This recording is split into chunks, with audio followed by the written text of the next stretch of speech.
So here's the crazy man blabbering on another fucking screen again. This is my image and the beast is talking. So I want to reveal some truth and to put your minds at ease.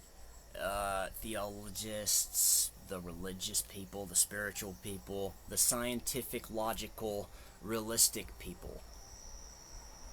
Science does not contradict or try to say, oh, well, it doesn't found it. Well, it does, because right now it doesn't know the truth. It thinks it knows the truth by what it's gathered as data, but without the actual understanding to seek and hear it for yourself and get rid of your skepticism, then you're not going to receive it the right way. Okay, so atheists believe that there is no support for any god. There's no evidence. Even with the scientific proof, because they demand it, it doesn't exist. So they demand it. Show me proof. The first thing I want to get you guys to understand is that our dad named us after himself. And his name is Adam because our father is Adam. And even though my name is not his, I am him. He is me. He's in me. He's all around me. He's with me. He's all through me and is me and you. So I want you to understand that the atom is sentient. Let's make man in our image. 3 parts in one. The proton, the neutron, the electron. And the love, which is the light that gravitates them all. It's the gravity. Actually, it's the darkness amongst all of that, because the darkness is what holds everything. The light is within the darkness, so that way it wouldn't feel alone, it wouldn't feel like it was scared of itself, basically. But alone was the biggest thing. Let there be light, because you want to know who the fuck's talking to you, because you didn't know that there were 3 of you in one body.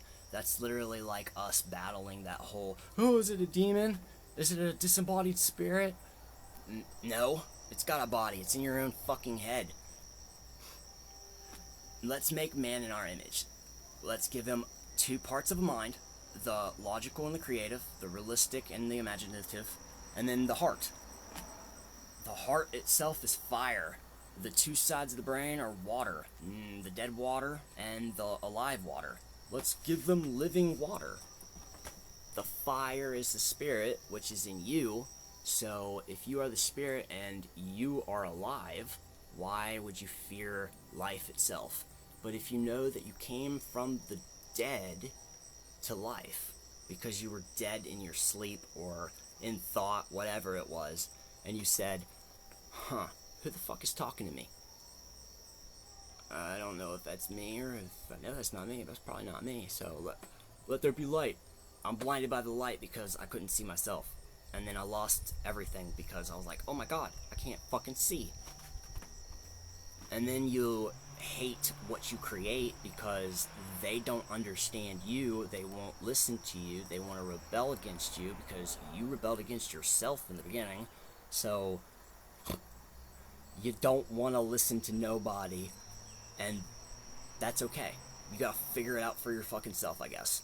But the spirit of God dwelled amongst the waters of the deep, which is the darkness, and then he said, let there be light.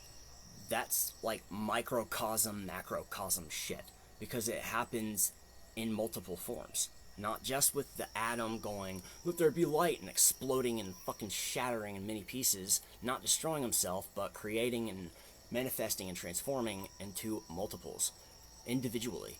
So, he can create, but he couldn't, reproduce something that was, individual. So, he made carbon, which is 6 protons, 6 neutrons, 6 electrons.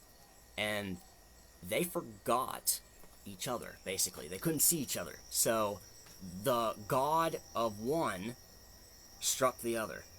And it had to literally understand that they are of each other and they were not separate from each other. It's a learning experience. Like the Bible itself, there There is no fucking manual to life. It's a learning experience. You gotta figure it out on your own. Even the Bible itself, in the Old Testament, New Testament, every person, prophet, story, the expanse of time, everything was new. Even though there were repeats of certain things, it was all new. Dude didn't know what the fuck he was doing. It was a new environment, a new government, a new everything. So a new person, new views. It's not a fucking like manual. It's literally a guide, and a guide can like tell you what he's been through in the terrain. But if they've never experienced something that you just experienced yourself, then it's new. There's no guide for it. You're the one who is your own guide, and then you write a guide for others. But there is no fucking manual. Your journal, which is you, because you are the word in a scroll, you yourself are, you're your guide, you're your historian, you're your scribe, you're your everything. So you make up what's right and wrong because you gotta figure it out for yourself. There's no good and evil because everything came from God, which is darkness, because Exodus says you find God in thick darkness. You are the light of the world, meaning that you came from the world, which is God, but Christ is the light. So, light, darkness. Oh, no. Yeah, I guess it would be light, darkness, but Christ is the body, which would be darkness. And then you've got, that's why he said you are the light of the world. He didn't proclaim himself to be the light of the world. He said the Father and the Son are one. And he said, he come as light, but he said also that the God of this world, the devil, is an angel is a fallen angel, masquerading in light. So, you're scared of yourself, bro. That's the whole concept.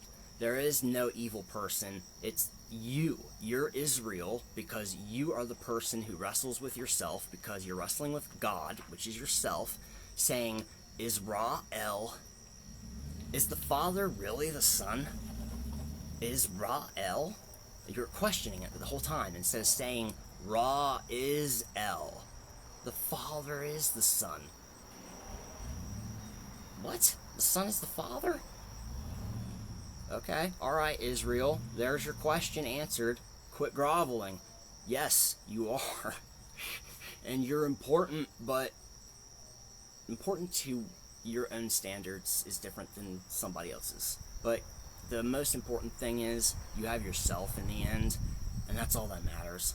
And then your Father, our Father, which is the Father within you and all around you, he may be small, but his strength begins where your ends. So, don't hate what you don't understand. Don't deny or overlook, or what's the saying? If you turn a blind eye and deny the fact that there is a greater force other than you, it's invisible, just because you can't see it doesn't mean that it's not all powerful, doesn't mean that it doesn't care about you enough